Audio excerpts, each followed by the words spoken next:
देखिए जी, मेरे लिए तो जहाँ पूज्य स्वामी जी हैं और जहाँ साध्वी जी हैं वो मेरा घर है।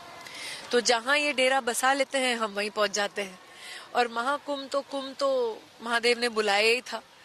और ये ऐसा मौका है हमारे जीवन में, मेरी बेटी के जीवन में, मेरा सारा परिवार आया हुआ है हमारे सबके जीवन में, कि ये फिर दोबारा शायद इस जीवन में न मिले, अगले बहुत सारे जन्मों के बाद शायद फिर ये मौका आए। तो क्यों ये मौका जाने दे हाथ से। तो इसलिए हम जब यहाँ हैं और हमारे पूज्य स्वामी जी जो हमारे पिता समान हैं और जो साध्वी जी हैं मेरी मित्र हैं और मेरी गाइड हैं, उनके कहने से कि बस तुम आ जाओ, महादेव बुला रहे हैं, आ जाओ। तो यही हुआ, मैंने कहा मैं बस आ रही हूँ और हो गया, महादेव ने रास्ते खोल दिए और हम आ गए।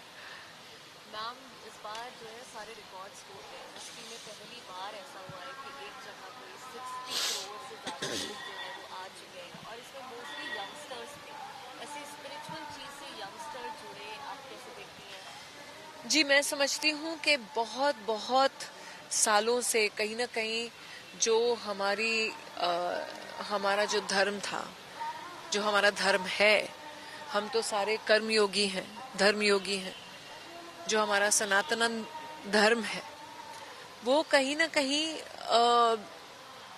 पता नहीं मॉडर्नता में शायद कहीं ना कहीं लोग, मैं नहीं कहूंगी लोग, पर सब जानते ही हैं हमारी हिस्ट्री, हमारे देश की हिस्ट्री, कि कहीं ना कहीं हमें भुलाना चाहते थे।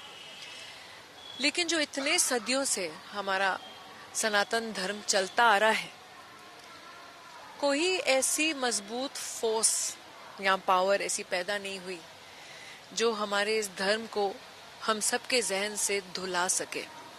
और मैं वही मानती हूँ कि ये जो अब हमारी युवा पीढ़ी में ये जो एक जिसे रेनेसांस बोलते हैं, एक जो रीबर्थ हमारे धर्म का हो रहा है, वो तो होना ही था।